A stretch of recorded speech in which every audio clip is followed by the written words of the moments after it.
Salam Malaysia Madani dan kita bersama lagi dalam ruang bicara yang dibawakan kepada anda tentunya di Bernama TV dan sudah pastilah hari ini juga kita memilih satu lagi topik yang saya kira cukup menarik sebenarnya untuk kita sembang-sembang bersama dengan dua tetamu yang cukup istimewa yang sudah pun berada, seorang bersama saya di studio ruang bicara dan seorang lagi tetamu insya-Allah akan kita hubungi melalui kemudahan Zoom.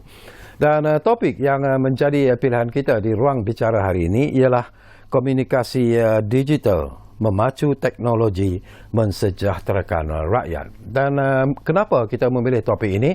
Sudah tentulah kerana kita juga ingin memberi dan juga menumpukan perhatian sebenarnya kepada peralihan apa yang disebut sebagai sistem komunikasi negara daripada 4G kepada 5G dan ianya menjadi satu persoalan yang banyak dibincangkan oleh pelbagai pihak untuk mengetahui dan juga untuk menjamin bahawa peralihan kepada 5G ini akan berjalan dengan begitu lancar dan akhirnya ianya akan memberi manfaat dan faedah sepenuhnya kepada pengguna keseluruhannya. Baiklah, izinkan saya terlebih dahulu memperkenalkan tetamu yang sudah pun berada bersama saya di studio.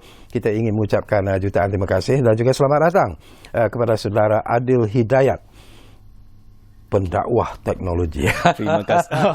Nama yang menarik nanti menarik. kita bincang. Pertama kali saya dengar ada pendakwah teknologi. Betul. Apa sebenarnya, Adil, pendakwah teknologi ni? Okey, sebelum tu saya nak ucapkan jutaan terima kasih lah sebab sudi menjemput saya kan. Jadi bila nama pendakwah teknologi itu sebenarnya itu adalah satu channel yang saya buat untuk nak menyampaikan maklumat tentang teknologi. Jadi saya fikirkan satu nama yang kata macam mungkin yang catchy sikit, yang sesuai memang kita catchy teknologi dan lekatlah pendakwah teknologi itu. Tapi apabila kita guna nama pendakwah tu, orang anggap benda tu macam satu pekerjaan ataupun macam satu tugas macam pendakwah kan. Dia kata apa dia itu pendakwah teknologi. Jadi itulah saya kata tak apalah, sebenarnya itu adalah sebenarnya nama satu channel.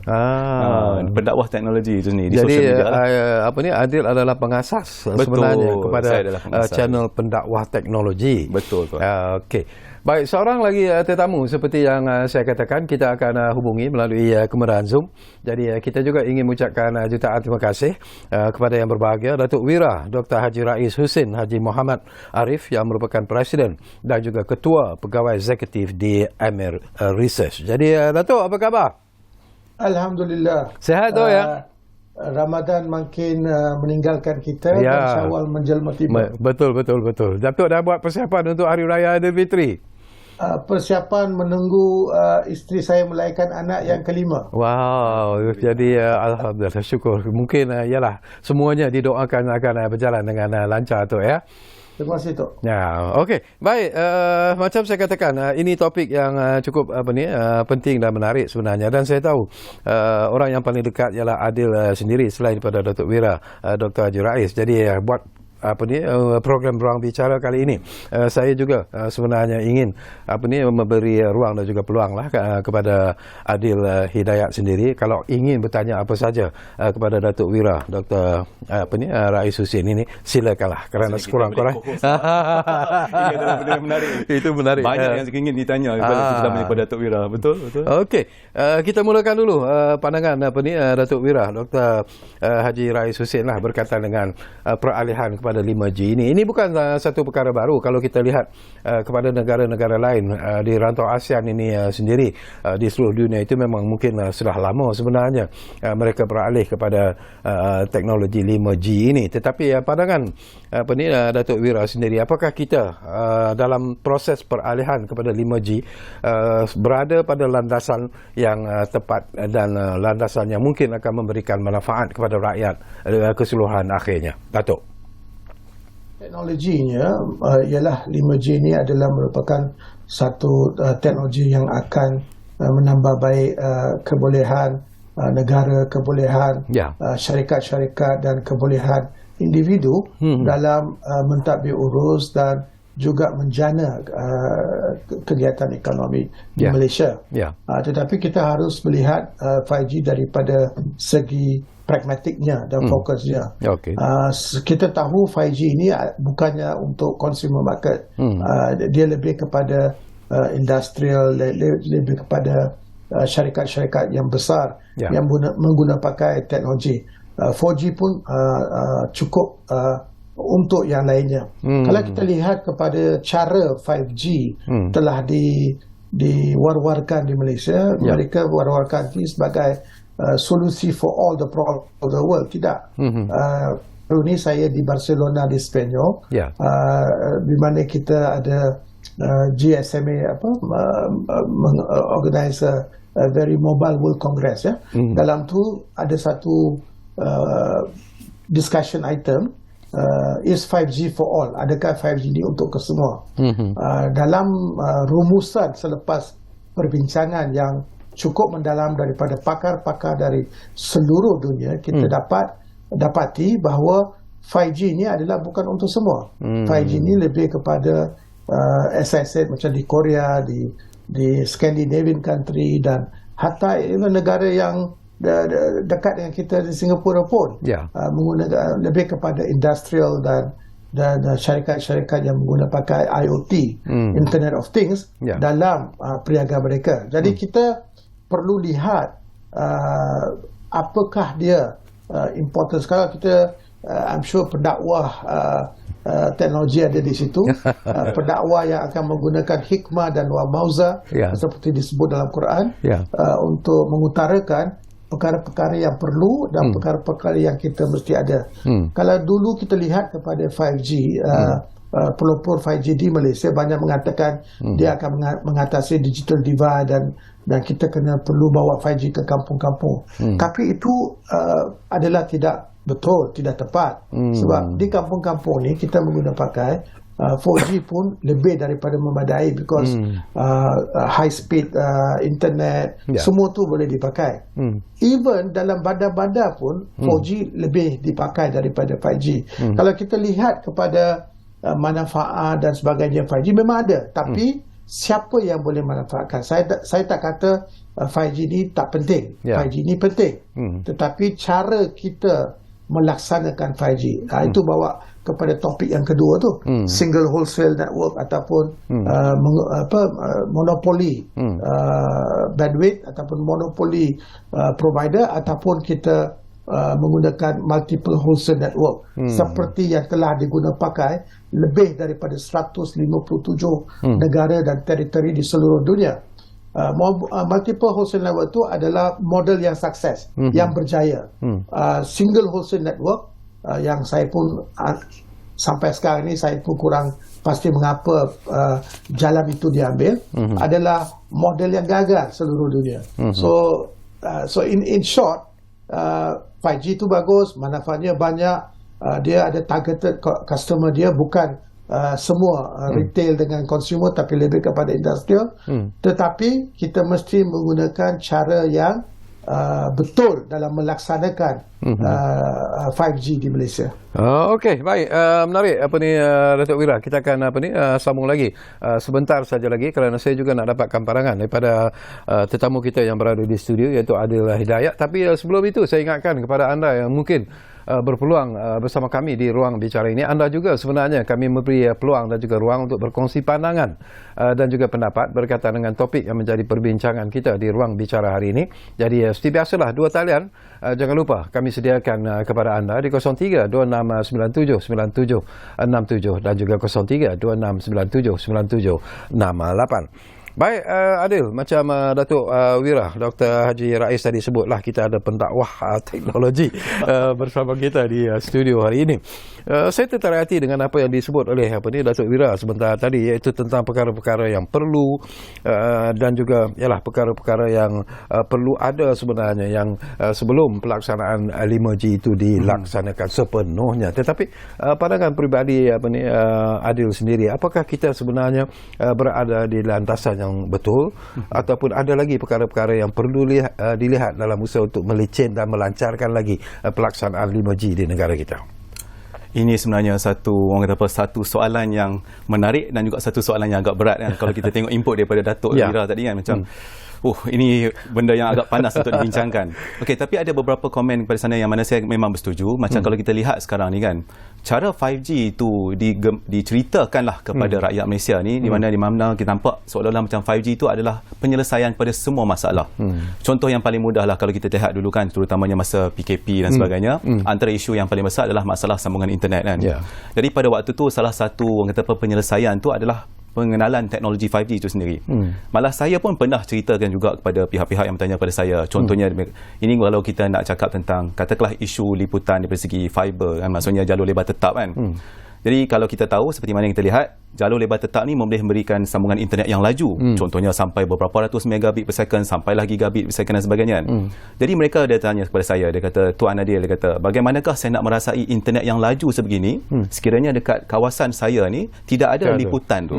Jadi pada waktu tu saya menjawab, salah satu cara secara teknologi ini adalah sekiranya adanya 5G. Jadi 5G ni akan membolehkan semua orang yang mana ada liputan 5G ni merasai internet yang laju. Itu satu ni kan. Tapi dalam masa yang sama juga, saya tertarik dengan satu komen lah ataupun satu kenyataan yang memang selalu kita akan dengar sebelum ni, iaitu 5G ni adalah untuk rakyat Malaysia. Jadi saya tertarik nak tengok apakah yang dimaksudkan tentang 5G untuk rakyat Malaysia. Itu yang penting. Sebab macam yang kita tengok dari Datuk Amir bagi maklumkan, 5G ni kalau kita tengok secara amnya memang betul, dia lebih fokus kepada perindustrian. Dan kalau kita nak tengok dari segi keupayaan dia ada banyak keupayaan. Tapi antara salah satu keupayaan utama dia adalah memberikan sambungan internet yang laju. Jadi persoalan dia, adakah hanya persambungan internet yang laju tu saja yang mendatangkan manfaat kepada rakyat Malaysia kan? Contohnya macam tu. Dan yang membawa saya kepada persoalan, banyak lagi persoalan yang lain lah. Jadi contohnya bagaimana dia dilaksanakan, kenapa dia dilaksanakan dengan sedemikian rupa, dan macam-macam isu. Contohnya mungkin kenapa kita adalah mungkin dilihat tak begitu sama laju dengan negara-negara lain. Contohnya kan antara isu yang dibangkitkan.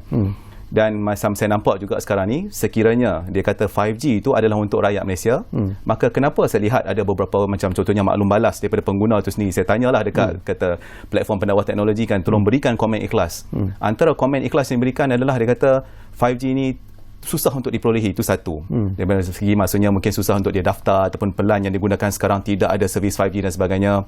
Lepas tu ada juga ura-ura yang mengatakan bahawa sekiranya pengguna ni nak menggunakan servis 5G itu, mereka mungkin kena bayar nilai tambahan bulanan dan sebagainya. Tapi itu semua makin masih dari ura-ura kan. Lepas tu ramai jugalah yang komplain ataupun yang mengadu, kata kita dah bercakap tentang 5G ni agak lama. Kalau nak ikutkan daripada tahun 2019 kita dah dengar satu cerita pasal 5G, dan kemudian kita dengar lagi cerita pasal 5G dalam 2022, 2021. Kemudian sekarang kita dengar lagi cerita pasal 5G, dan kita masih lagi bercakap tentang liputan. Jadi itu antara yang kita dapat lihat lah, yang mungkin kita boleh bincangkan juga antaranya. Bila you sebut tentang liputan, barangkali apa ni kita cuba kongsi pandangan tentang komen. Ramai yang mengatakan apa ni, Datuk Wira, Dr. Haji Rais ya. Ada juga yang mengatakan satu persoalan yang cukup menarik. Are we ready sebenarnya dari aspek infra itu sendiri untuk beralih kepada 5G ketika ini sebenarnya secara ikhlasnya, Datuk Sri? Datuk Wira. Saya selalunya menjawab secara ikhlas. Itu kadang-kadang I get into trouble. Tetapi let me tell you this. Kita memang infrastruktur itu memang kita ada, sebab kita nampak syarikat-syarikat telefon seperti telco seperti Celcom, Digi, Maxis, U-Mobile dan sebagainya. Mereka telah pun ada mempunyai base station, merata tempat, coverage dia orang pun bagus, dan sekarang ni masih lagi dalam platform 4G. Kalau kita lihat kepada one of the things yang pendakwah teknologi tadi sebut, tentang speed, kalau kita lihat kepada speed, apakah speed yang perlu, yang diperlukan untuk digunakan di kawasan luar bandar dan kawasan-kawasan ini, apakah speed dia? 4G pun cukup dah untuk take care of the online education ataupun video-video, hopefully video-video yang baiklah dan sebagainya. So kita infrastruktur kita dah ada. Kalau kita lihat kepada liputan, apa yang disebut oleh banyak pihak, liputan 80% coverage of a populated area. Tetapi kita tahu this 80%, target 80% liputan of populated area ni adalah cara lama untuk kita buat satu benchmark. Cara baru ni mungkin dalam bandar pun ada banyak perkara yang di bandar pun ada coverage 5G, tetapi kalau dalam rumah ataupun dalam building ataupun dalam pejabat, coverage 5G itu lemah. Sebabnya kita tahu 5G pun ada kelebihan dan juga kelemahan-kelemahan. Mereka memerlukan lebih base station, lebih distribution point untuk provide the access. So kita perlu lihat perkara ini daripada segi holistiknya. Sebab tu kalau kita lihat kepada Korea Selatan, bila mereka memulakan 5G ini, mereka fokus kepada tempat-tempat berindustrian tinggi yang menggunakan IoT. Dan selepas tu mula menjalar pergi ke tempat-tempat yang lain. Dan 4G ni pula yang coverage sekarang ni, kalau kita lihat kepada spektrum yang lebih rendah macam 700 MHz dan sebagainya, kita boleh menggunakan pakai teknologi 5G dalam spektrum 700 MHz. Sebab apa? Kita boleh buat tweaking dalam base station tu, software enhancement, dan akan membolehkan penggunaan 5G. Jadi kalau soalan tadi infrastruktur wise kita ada. Alhamdulillah kita ada. Negara Malaysia ada infrastrukturnya. Tetapi mengapa permasalahan sekarang ni bukan infrastruktur ataupun cara menggunakan atau penggunaan ataupun liputan. That is not the problem. The problem itu walaupun perkara ini bukanlah berlaku di masa pentadbiran sekarang ni. Ini pentadbiran sebelum. In fact 2019 cara mereka membuat 5G ni adalah multiple wholesale network. Tiba-tiba benda tu diberhentikan dan dimasukkan single wholesale model network, which is a monopoly. Monopoli ini tidak akan berjaya. Kita sudah nampak bukan satu negara, bukan dua negara, berpuluh negara yang mengguna pakai cara single wholesale network model ni gagal. Jadi kalau kita nak membuat sesuatu tu, apakah kita akan replika perkara yang gagal atau perkara yang berjaya? Sesungguhnya kita perlu kepada perkara yang berjaya. So kita lihat kepada 157 negara ataupun lebih ataupun teritori mengguna pakai multiple wholesale model. So sekarang ni bukan lagi pasal infrastruktur, bukan lagi penggunaan, ialah pattern tu macam di kawasan kampung ni ataupun luar bandar ataupun pinggir bandar, mereka tidak menggunakan bandwidth yang terlampau tinggi ataupun memerlukan speed yang terlampau tinggi. Tapi kalau kita lihat kepada industri-industri yang menggunakan pakai secara berat, heavy utilization of IoT, mereka memerlukan speed yang tinggi, yang precision and so on. So kita perlu, lagi satu yang diwar-warkan selalu, kita sudah lambat, 5G negara lain sudah buat apa semua.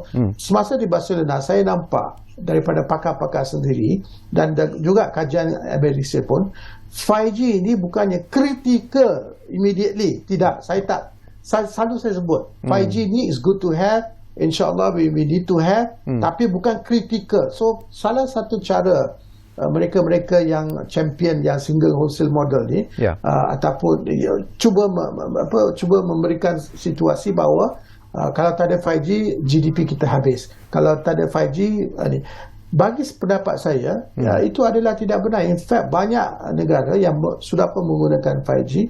Syarikat-syarikat ni, walaupun multiple wholesale model, maknanya kompetitif, model yang kompetitif, mereka mempunyai kesusahan dalam menjana pendapatan. Sebab not everyone wants 5G. So we have to be very careful. Dan di Malaysia, Alhamdulillah, semua menanti keputusan kabinet pagi tadi, tapi diberitakan bahawa mungkin ada satu perjumpaan yang khusus untuk memperbincangkan dan memperincikan dan memperhalusi pelancaran ataupun pelaksanaan 5G di Malaysia awal bulan Mei. So saya berharap sungguhlah bahawa by that time kita akan mengikut model yang berjaya, bukan model yang tentu gagal. Okey. Baik, Datuk Wira dan juga Adil, sebentar lagi kita akan berehat dulu buat seketika dan kembali nanti. Saya ingin mendapatkan respon Adil jugalah berkaitan dengan apa yang disebut oleh Datuk Wira, Dr. Ais Husin. Itu satu isu yang cukup penting dan menarik sebenarnya. Tetapi kita berehat dulu dan kepada anda, kalau anda juga ingin berkongsi komen, pandangan dan sebagainya, jangan lupa saya ulangi lagi, kita sediakan dua talian kepada anda, 0326979767, 0326979768. Kita rehat dulu, kembali semula Ruang Bicara tentunya bernama TV. Kita jumpa lagi.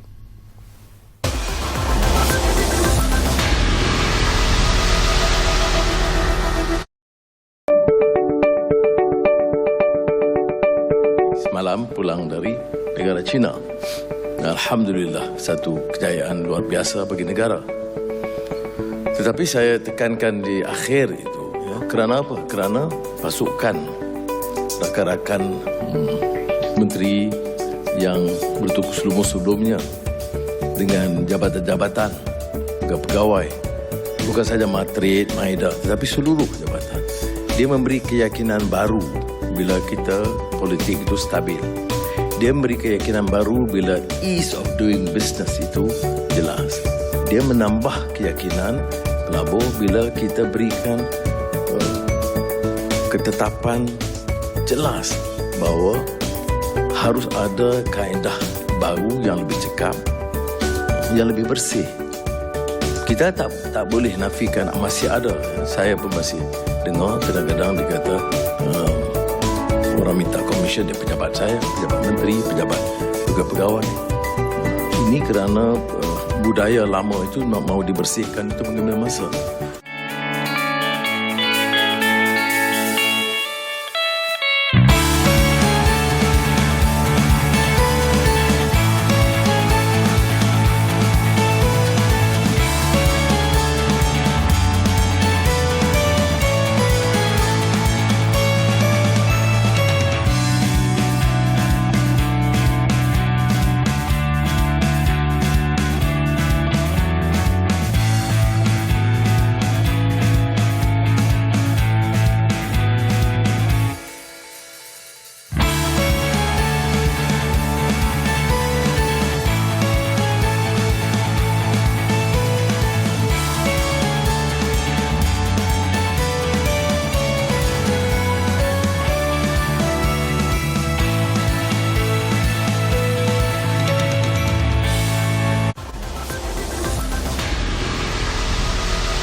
Baiklah, kita kembali semula ke ruang bicara ini. Masih lagi bercakap tentang komunikasi digital, memacu teknologi, mensejahterakan rakyat. Baik, menarik tadi apa yang disebut oleh Dr. Wira, Dr. Haji Rais sebenarnya Adil. Ya. Dan saya percaya Adil juga mungkin ada pandangan yang tersendiri berkaitan dengan apa yang disebut oleh Dr. Wira sebentar tadi. Silakan Adil. Okey, dia ada satulah yang perkataan yang saya cukup suka ataupun yang menarik perhatian saya, iaitu monopoli. Jadi mungkin kita kena bincangkan. Ya. Okay, tapi memandangkan nama saya pun Adil, kita kena adil untuk dua-dua kita kena adil dari segi dua-dua belah pihak kan. Betul. Okey, jadi macam contoh yang dapat kita lihat lah, macam salah satu benda yang mungkin saya boleh terangkan dulu sikit lah secara umum kan. Kalau apa yang dicakapkan oleh Dr. Wira tadi, macam kalau kita tengok sebelum ni untuk pelaksanaan teknologi sebelum ni lah, katakanlah 1G sampailah kepada 4G, macam yang kita nampak tadi, sebelum ni semuanya dilaksanakan oleh pihak telco. Kalau kita cakap secara umum lah kan. Maksudnya katakanlah Celcom, Digi, Mobile dan sebagainya, mereka akan membuat pelaksanaan tersebut dan mereka akan berikan servis tersebut kepada pengguna. Cuma seperti mana yang kita tahu sekarang ni, apabila dia 5G, pelaksanaan itu lain. Jadi di mana kerajaan mewujudkan satu entiti yang mana nama dia Digital National Berhad, di mana mereka ni yang mempunyai tanggungjawab lah, kalau saya boleh cakap sebagai pihak yang akan melaksanakan infrastruktur 5G di Malaysia. Dan kita boleh lihat apabila terlaksananya DNB ni, maka pihak telco macam contohnya Celcom, Digi, Mobile dan sebagainya, mereka perlu menggunakan infrastruktur yang dihasilkan. Betul. Jadi ini yang mana kita lihat yang dipanggil sebagai single wholesale network tu. Dan saya perasan sebelum malah daripada kerajaan terdahulu lagi, pihak pembangkang sampailah kepada kerajaan sekarang, perkataan ayat yang paling diguna pakai itu adalah monopoli. Jadi kalau kita tengok dulu, memang kita nampak ni sebagai satu monopoli yang terang dan jelas lagi nyata. Malah saya boleh lihat dalam parlimen pun pernah dicakap sendiri oleh menteri, kata ini adalah satu monopoli kan, ini dalam parlimen. Tapi persoalan saya sekarang, kalau kita lihat sekarang ni kan, salah satu inisiatif yang dibuat oleh kerajaan selepas ni lah, lepas dia dah berbincang dengan pihak ISP ataupun telco lah kalau kita secara khususnya, kalau kita tengok sebelum ni ada carangan daripada pihak telco-telco ni untuk nak mewujudkan satu lagi konsortium untuk nak pendek kata macam berlawan lah dengan DNB ni. Jadi maknanya DNB melaksanakan 5G dan satu lagi konsortium telco-telco ni juga melaksanakan 5G. Itu adalah salah satu carangan pada waktu tu. Dan kita lihat bagaimana kerajaan kata berkompromi mereka membuka pegangan dalam DNB itu sendiri, maksudnya syarikat DNB itu kepada telco-telco tu. Jadi sekarang ni kita lihat pegangan dalam DNB itu terdiri daripada Daripada Telekom Malaysia ada Celcom, Digi, lepas tu ada Yes kalau tak salah saya, dan daripada antaranya lah yang saya tahu yang belum ada pegangan dalam tu adalah satu daripada Maxis, dan satu lagi U-Mobile hanya menggunakan servis saja. Dan pegangan kalau dulu kerajaan memang memegang penuh lah DNB 100% di bawah MOF kan. Jadi sekarang ni pegangan kerajaan hanya tinggal kalau tak salah saya dalam 30%, dan peratusan yang lain tu adalah milik telco. Jadi yang menarik perhatian saya sekarang ni, sekiranya DNB itu adalah satu monopoli dan pemilik DNB itu adalah telco-telco, adakah kita boleh panggil itu sebagai satu monopoli kartel telekomunikasi? Jadi itu yang menyebabkan saya rasa orang kata tertarik kan. Jadi macam saya tengok macam Dr. Wira pun ada membuat cadangan. Dia kata salah satu cara di mana kerajaan boleh nak mengelakkan daripada kerugian dan sebagainya, contohnya adalah dengan menjual pegangan kerajaan yang ada dalam DNB kepada pihak telco lah. Maksudnya mungkin yang 30% tu dilepaskan kepada telco, maka DNB ni akan dijalankan ataupun di-run lah oleh pihak telco sepenuhnya. Jadi saya terfikir, jadi bukankah itu satu bentuk monopoli kartel kan kalau kita nampak kan? Dan sekiranya satu soalan yang saya teringin nak tanyalah kepada Datuk Wira dan juga semua pihak yang lain kan. Contohnya, tapi belum ada lagi yang berani menjawab ataupun yang boleh menjawab kan. Kalau sebelum ni kita kata pelaksanaan 5G kita tidak menggunakan kaedah yang mana telco-telco untuk memberikan servis tersebut kerana pelbagai isu lah, antaranya mungkin 5G akan tertumpu dekat kawasan bandar, orang luar bandar akan tertinggal dan sebagainya. Jadi apabila ada satu entiti yang bernama Digital National Berhad ni, maka pelaksanaan tu akan lebih menyeluruh. Okay, maka waktu tu kita kata 5G kita akan gunakan DNB. Tapi apabila kita kaji balik sekarang ni, kita tengok single wholesale network ni macam mungkin tak sesuai katanya kan. Dan ura-uranya muncul cadangan untuk mewujudkan multiple wholesale network, maksudnya mungkin yang kedua dan sebagainya. Jadi persoalannya, sekiranya kalau kita macam Datuk Wira pun kata single wholesale network ni adalah satu kaedah yang gagal ataupun pelaksanaan yang gagal, kenapa kita nak wujudkan entiti yang kedua ataupun seterusnya? Kenapa kita tak patah balik kepada kaedah konvensional yang mana pihak telco ataupun penyedia perkhidmatan tu memberikan pelaksanaan ini tersebut? Sebab secara individual lah. Maksudnya kalau Celcom nak memberikan 5G, dia laburkan dari segi equipment dan pelaksanaan mereka buat, Digi nak buat, Celcom nak buat dan sebagainya kan. Sebab satu soalan yang menarik yang saya pernah tanya kepada Yang Berhormat Menteri juga kan, sekiranya katakanlah memang Malaysia akan meneruskan pelaksanaan 5G menggunakan single wholesale network, maksudnya pemborong tunggal, kita bercakap tentang 5G, tapi sebagaimana yang kita tahu, teknologi rangkaian ni akan sentiasa naik, 5G, 6G, 7G dan 8G berterusan kan.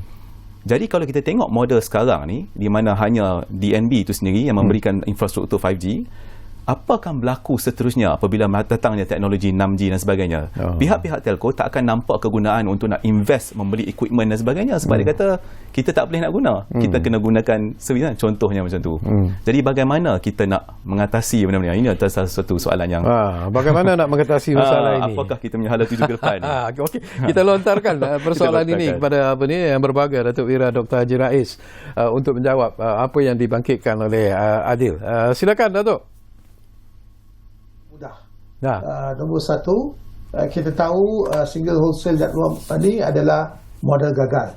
So tak perlulah kita meneruskan lagi model yang memang telah ditentusakan sebagai model gagal.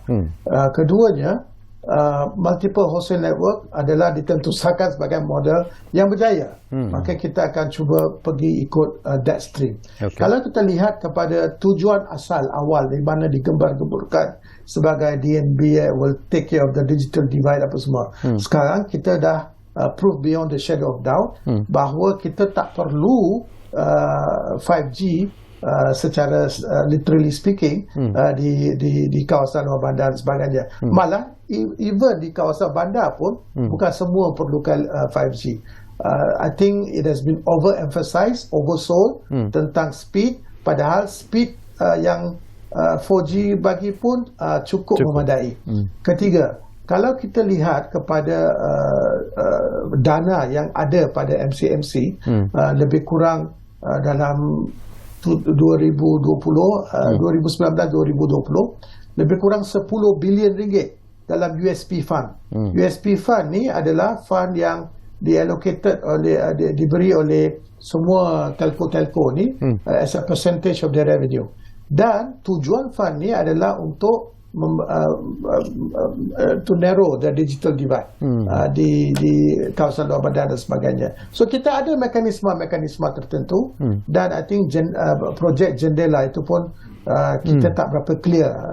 Kadang-kadang perkara-perkara yang sepatutnya transparent dan boleh dilihat, boleh dinampak, boleh dianalisa, kita tak berapa clear. Kita tak nampak apa spesifiknya yang berlaku. Tetapi duit tu ada, 10 bilion ringgit lebih. Mungkin duit tu dah habis, kita tak tahu. Itu pun kita tak tahu. So untuk mengatakan 5G akan mengatasi segala permasalahan Malaysia adalah tidak benar. Kalau kita lihat kepada kartel, monopoli dan sebagainya, this is a transition.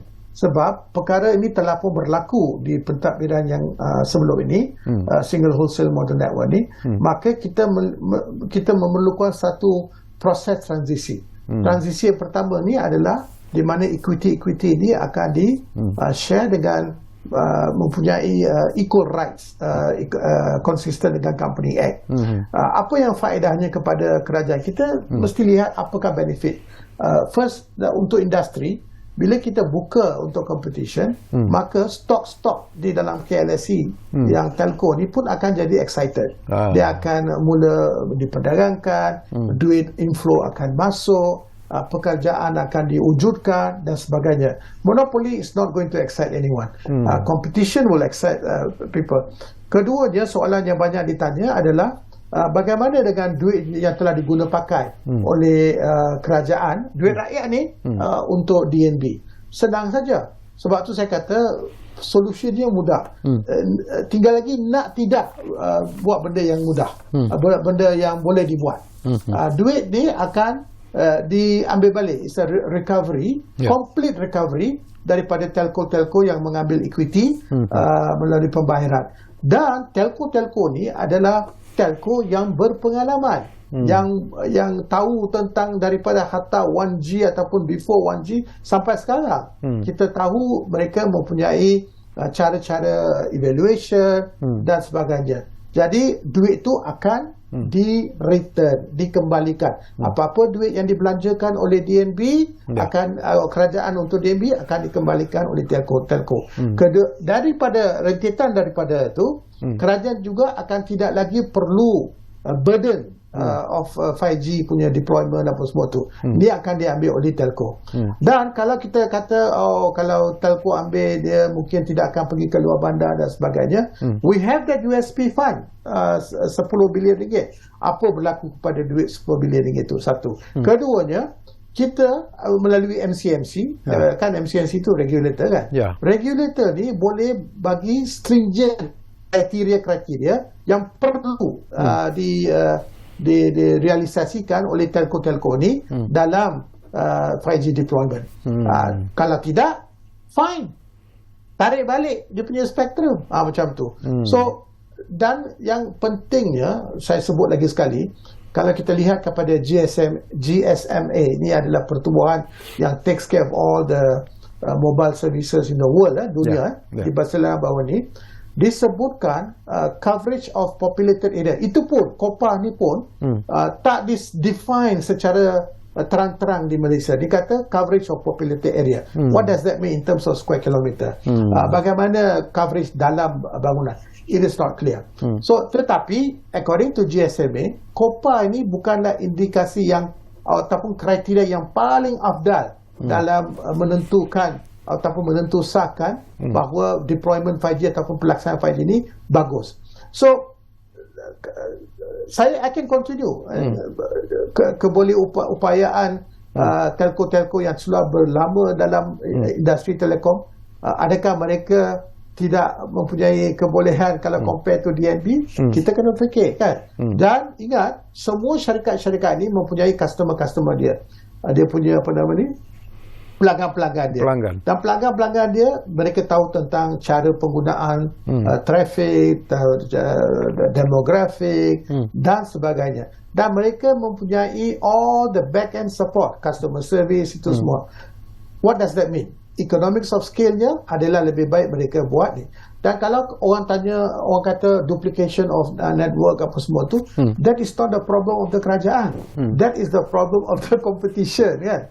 Mereka akan mencari duit daripada pasaran modal dunia, bawa masuk duit ke Malaysia, kan bagus untuk negara. This is what we call high quality FDI. So dalam segala seginya, dia adalah merupakan satu perkara yang perlu dibuat. Kalau disebut tadi kan, kalau kartel monopoli sebenarnya, ini adalah transisi. Saya rasa after some time mereka akan mempunyai syarikat-syarikat mereka sendiri dan mereka akan deploy. Remember, spectrum assignment is very important. Kalau kita betul-betul cintakan rakyat, kita betul-betul memang nakkan rakyat menggunakan ini, kita open the spectrum untuk kegunaan semua.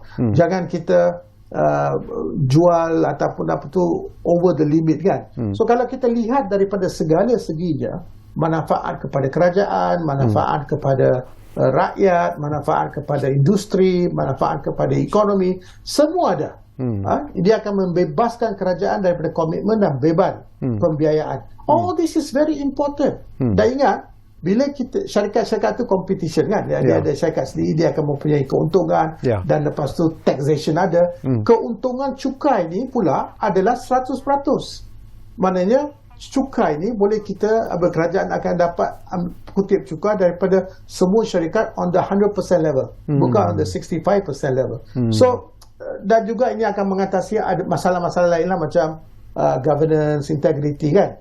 Syarikat-syarikat ni adalah syarikat-syarikat listed in the bursa. Mereka mempunyai governance yang cukup tinggi. Dia tak boleh sewenak-wenaknya buat kontrak dan sebagainya, kan. So a lot of things, that is beneficial for the country.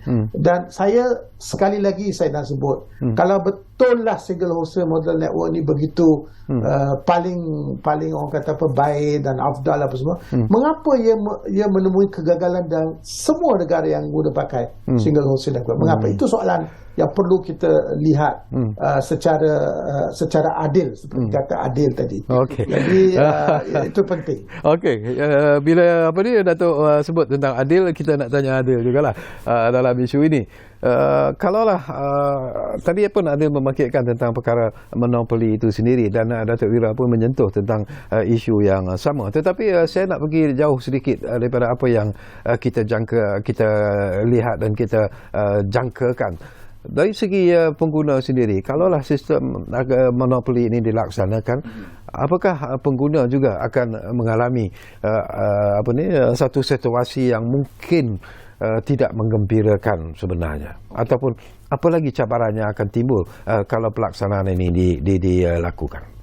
Jadi kalau seperti biasa, saya kena bila nama adil tu, kita kena adil daripada dua arah, kan. Dia menarik juga apabila tuan tanya macam tu, apa yang akan berlaku kepada pengguna sekiranya katakanlah kita meneruskan pelaksanaan melalui single wholesale network, kan. Jadi dia sebenarnya dia ada kebaikan dia dan keburukan dia juga. Jadi kalau contohnya, kalau saya sentuhkan dari segi kebaikan dulu nah. Jadi kita boleh ambil satu contoh yang paling mudah. Kalau kita bercakap tentang rangkaian mudah alih ni, salah satu isu dia adalah daripada segi liputan. Itu satu.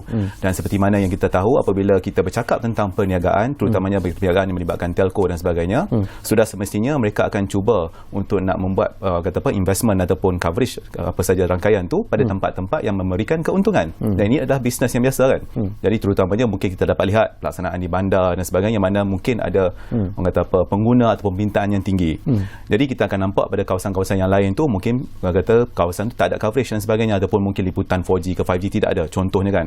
Jadi idea pada waktu tu yang saya nampak apabila kerajaan sebelum ni mencadangkan kenapa kita nak buat DMB ataupun kenapa kita gunakan single wholesale ni adalah apabila kerajaan yang menjaga pelaksanaan 5G itu, jadi mereka akan laksanakan 5G di semua tempat tanpa mengira daripada segi faktor bisnes itu sendiri. Maksudnya dekat bandar pun ada 5G dan insya-Allah mungkin dekat kawasan bandar pun ada 5G. Itu idea dia. Jadi kalau sebagai pengguna memang baguslah sebenarnya kalau kita nak ikutkan, tak kisah sama ada 4G ke 5G ke apa ke, selagi mana infrastruktur itu sampai, maka semua orang akan dapat kebaikan. Itu satu. Lepas tu yang kedua, antara isu yang paling umum lah yang saya boleh ceritakan dari segi pengguna, kan. Ada setengah-setengah kawasan tu kita boleh lihat kita nampak kan, macam contoh, saya bagi contoh, dia nampak wilayah Celcom. Jadi kita tahu dekat kawasan tu Celcom memang mungkin servis dia adalah amat baik, dan mungkin untuk telco-telco lain servis di sana tak berapa baik. Jadi kita nampak lihatlah orang kata apa, persaingan di antara telco-telco tu. Jadi contohnya, sekiranya saya bukan merupakan pengguna Celcom di kawasan tersebut, mungkin saya akan ada masalah coverage contohnya. Tapi dengan adanya single wholesale network, idea dia macam tu kan, apabila semua telco tu menggunakan infrastruktur yang sama. Maka tak kisahlah di kawasan mana sekalipun, setiap pengguna mana-mana telco ni sepatutnya mendapat servis yang sama. So salah satulah kalau kita nak cakap pasal kebaikan. Dan itulah antara yang ditekankan lah. Dan antara salah satu lagi perkara lain yang dia kata, mungkin daripada segi pelaksanaan macam ni menggunakan single wholesale tu boleh menjimatkan kos daripada segi infrastruktur dan sebagainya. Itu antara beberapa kan. Tapi dia membawa juga kepada keburukan. Di mana kita boleh tengok contohnya, apabila dilaksanakan melalui single wholesale network, macam yang Datuk Wira cakap tadi kan, sekiranya entiti itu gagal memenuhi, contohnya kalau kita nak tengok daripada segi jumlah coverage, servis yang nak diberikan dan sebagainya, maka dia akan mempengaruhi semua pihak. Sebab dia yang jaga semua. Itu satu. Jadi macam contohnya sekarang, bila kita nak tunggu coverage 5G ataupun kita nak tunggu tempat tu ada liputan 5G, semuanya bergantung kepada satu entiti ni. Kalau dia lambat, lambatlah. Kalau dia laju, lajulah. Itu satu. Lepas tu yang kedua, isu ni saya rasa pernah juga dibincangkan sebelum ni oleh pelbagai pihak lain. Apa yang akan berlaku sekiranya infrastruktur yang dihasilkan oleh yang pemborong tunggal tadi tu fail ataupun gagal? Kalau sebelum ni, contoh, saya bagi contoh, katakanlah kita duduk di sini, mungkin saya menggunakan Celcom, tuan menggunakan Maxis dan sebagainya. Katakanlah terjadi satu keburukan di mana Celcom tu tak berfungsi. Jadi pengguna-pengguna lain, contohnya seperti Maxis dan sebagainya, tidak akan mengalami masalah. Tapi sekiranya kita menggunakan satu infra yang sama, maka ada kebarangkalian, ini kemungkinan yang mana semua akan dipengaruhi. Tapi untuk nak menjawab tu, betul lah, kalau kita tengok sekarang, ini mungkin hanya melibatkan 5G sajalah. 4G dia masih lagi itu kan. Tapi isu dia bukan hanya dekat itu. Dia mungkin bermula macam ni, tapi apa berlakunya sekiranya dah berterusan daripada 5G ke 6G sebagainya, apabila semua orang dah pergi ke single wholesale. Itu antaranya kan. Lepas tu, daripada segi kebaikan dan keburukan ni, antara yang dicakapkan adalah daripada segi harga. Ini adalah salah satu benda yang ditekankan habis-habisan pada waktu diperkenalkan single wholesale network tu. Dia kata, apabila kita memperkenalkan single wholesale network, maka salah satu kebaikan kepada rakyat adalah harga akses internet. Saya tak cakap benda bandwidth apa, bagi orang faham umum je. Dia kata harga akses ke internet tu menggunakan 5G patutnya lebih murah. Ayat dia macam tu. Dan sepatutnya itulah yang orang kata apa, dipegang sampai sekarang kan. Jadi soalan yang sama juga saya pernah tanya kepada pelbagai pihak lah. Sekiranya itu adalah apa yang dikatakan pada waktu itu dulu, kenapa masih lagi ada orang komplain, kata kenapa harga plan 5G itu tak murah macam dulu? Kenapa tak murah lagi pada 4G? Contohnya kalau kita nak banding-bandingkan kan. Tapi saya fahamlah sebab pelaksanaan sekarang pun masih lagi berlangsung. Dan antara benda yang saya seronok teringin nak tengok kan, macam contohnya, sekiranya sekarang ni kita dapat lihat pelaksanaan 5G itu sedang berlangsung, memang sedang berlangsung, sedang berlaku dan sebagainya, pelaksanaan tower semacam ni buat, maka adakah sekiranya berlaku orang kata perubahan ataupun peralihan daripada segi idea, konsep dan sebagainya ni, adakah benda tu akan orang kata memberikan, dia menyebabkan apa, macam berlakunya halting ataupun tergenala lah. Adakah dia menyebabkan pelaksanaan 5G itu terberhenti lagi ke? Macam dulu kita dah tengok sekali berlaku pada 2019, stop sekejap, tunggu 2 tahun, tangguh lagi, lepas tu dia datang 2020 dan sebagainya, ada idea baru, tangguh balik, lepas tu buat lagi sekali, lepas tu adakah dekat 2023 ni kita akan tangguh lagi sekali? Contohnya macam tu. Dan sekiranya berlaku perubahan, apakah pandangan dunia kepada kita? Sentiasa berubah. Apakah yang berlaku kepada investment yang kita dah buat untuk nak mencapai, kalau kita lihat sekarang sampai 50% kalau tak salah saya, daripada segi kawasan berpenduduk. Cakap pasal kawasan berpenduduk tu, saya memang bersetuju sangat-sangat dengan Datuk Wira. Kenapa? Saya pernah tanya, apakah yang dimaksudkan dengan kawasan berpenduduk? Saya tanya banyak pihak, saya tak dapat jawapan yang spesifik. Adakah dia kata dalam 1 kilometer tu ada berapa orang? Apakah definisi dia tu kan? Jadi itu antara salah satu benda yang kita sebagai rakyat tak nampak lagi lah. Jadi mungkin pihak kerajaan ataupun pihak yang berwajib macam DNB dan sebagainya kena jelaskan kan, apakah signifikasinya coverage, contohnya kalau kita nak capai 80%. 80% apa? Kawasan berpenduduk di mana? Apakah impak dia kepada rakyat? Benda-benda macam tu.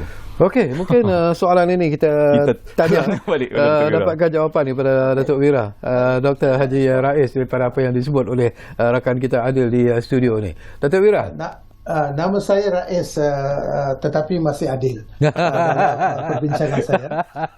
Saya nak sebut begini ya. Kalau kita sebut tentang telco tidak akan pergi ke tempat yang tidak diperlukan ataupun bisnes itu tak ada, I think itu kurang tepat. Sebab apa?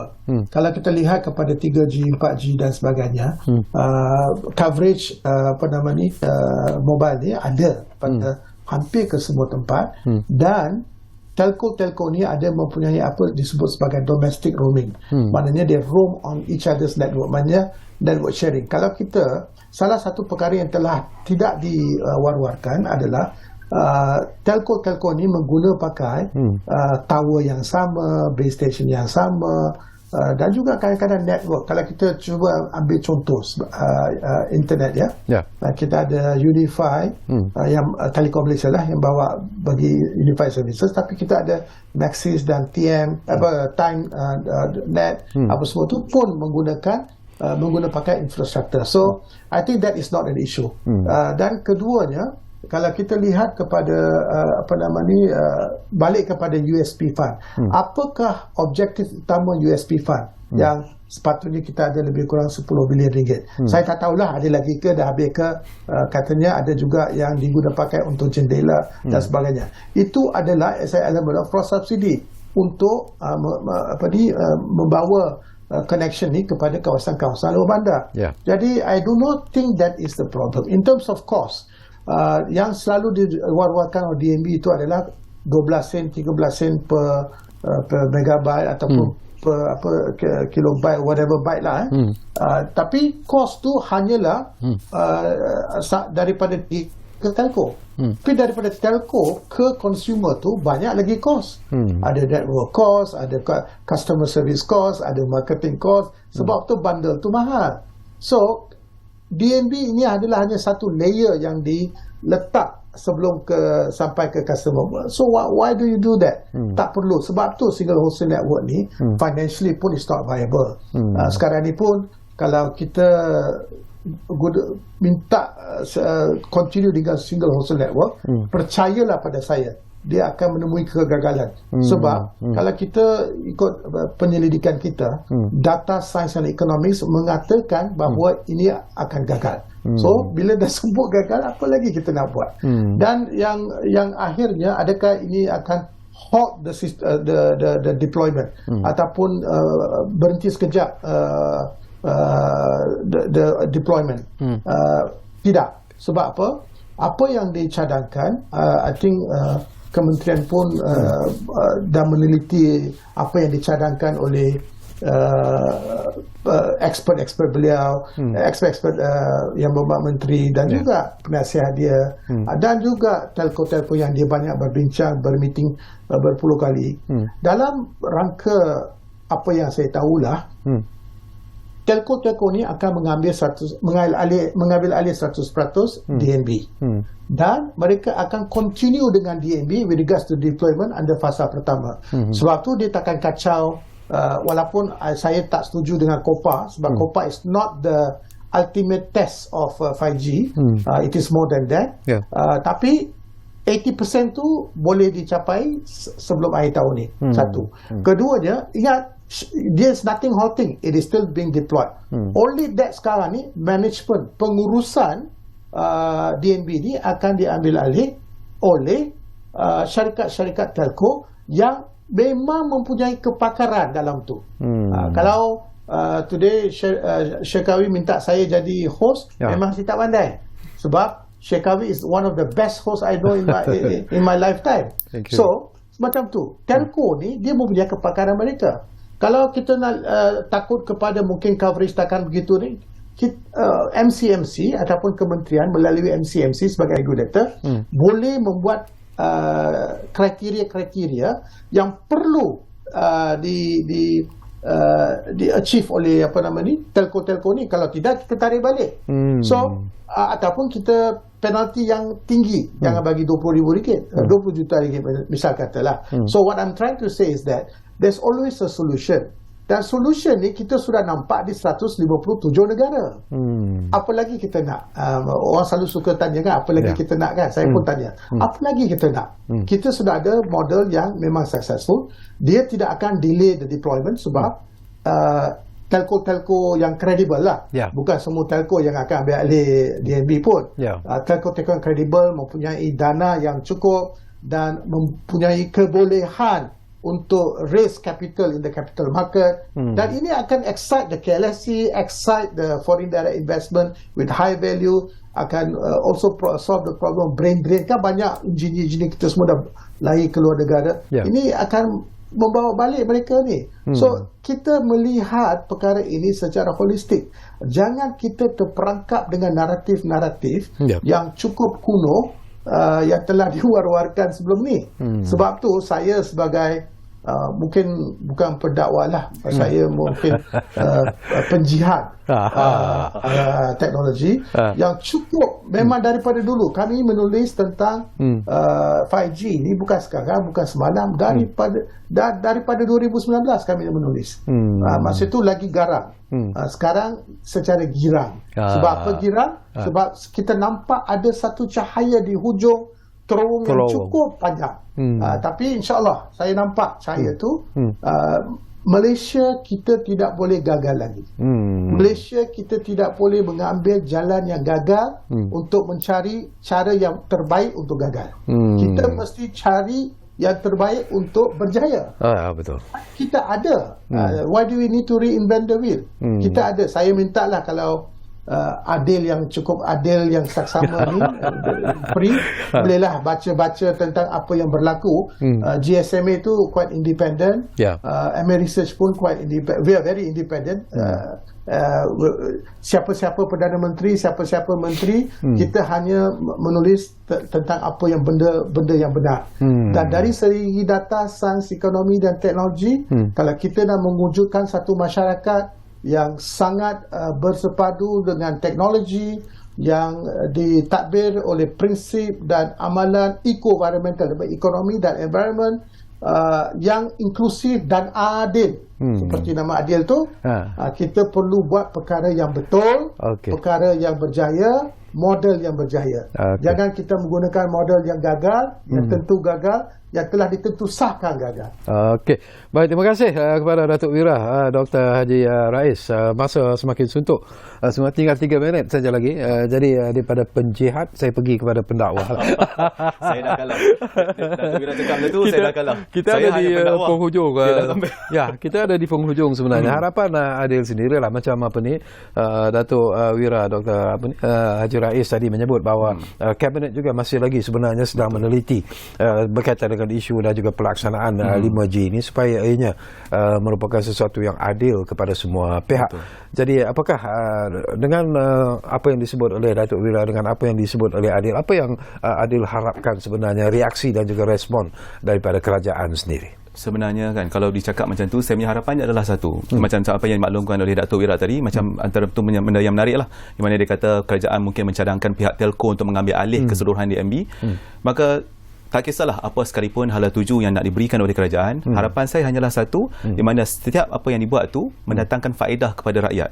Sebab sekarang ni kita bercakap tentang rakyat, kita kata semuanya hanya untuk rakyat, tapi rakyat masih lagi ada yang mempersoalkan sama ada kebaikan dan sebagainya. Dan itu adalah salah satunya lah, dan saya harap apa saja yang dibuat difikirkan rakyat tu terlebih dahulu. Macam Adil dan rakan-rakan di pendakwa teknologi sendiri lah, ada tak berjumpa dengan kementerian, berjumpa dengan pihak yang terlibat, memberikan cadangan dan sebagainya? Bagaimana reaksi daripada kementerian dan juga pihak-pihak yang terlibat? Okey, macam kalau ditanya seperti itulah, memang kita ada berjumpa dengan pihak kementerian, malah rakan-rakan dekat MCMC dan Kementerian Komunikasi. Cuman kita sentiasa menyampaikan maklumat, contohnya dari segi luahan pengguna. Biasanya kalau kita tengok luahan pengguna ni banyak, kita cuba rumuskan luahan tersebut supaya menjadi satu benda yang boleh diselesaikan dengan baik. Dan saya, seperti yang satu benda yang saya nak cakap, apa yang dibuat oleh pihak MCMC dan kementerian, memang ada banyak inisiatif yang dibuat, yang tu saya tak boleh nak nafikan. Memang dibuat macam-macam dan banyak kebaikan yang datang dari situlah, dan orang kata respon daripada mereka itu pun adalah sangat baik. Sama aja. Tapi bila kita bercakap tentang isu 5G dan sebagainya, ini memerlukan perbincangan dengan banyak pihak. Jadi mungkin bukan boleh diselesaikan oleh satu-satu pihak macam itulah. Tapi apapun, saya harap apa sekalipun hasilnya, dia mendatangkan kebaikan kepada rakyat yang pertama sekali, dan yang kedua kepada negara. Sebab kita tak mahu benda tu buat-buat hanya untuk menguntungkan sahaja satu pihak tertentu. Pihak tertentu. Betul. Okey. Baik, terima kasih kepada Adil Hidayat, dan tentunya setinggi-tinggi terima kasih kepada Datuk Wira Dr. Haji Rais Husin kerana sudi bersama kita di ruang bicara ini. Dan selepas ini banyak lagi sebenarnya persoalan yang mungkin akan kita kongsikan. Jadi saya harap Datuk Wira nanti kalau dijemput sekali lagi, sudi-sudilah datang ke studio, dan mungkin Adil juga ya. Kami cukup gembira sebenarnya bersama-sama berkaitan dengan isu ini.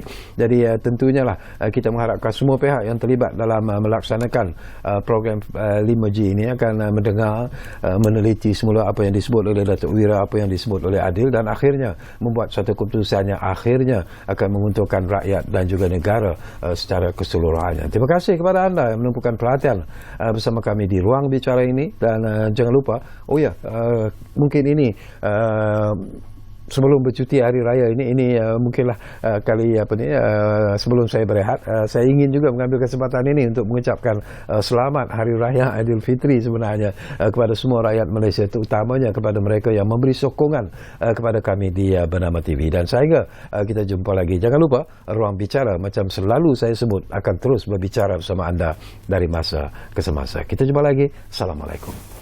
Terima kasih.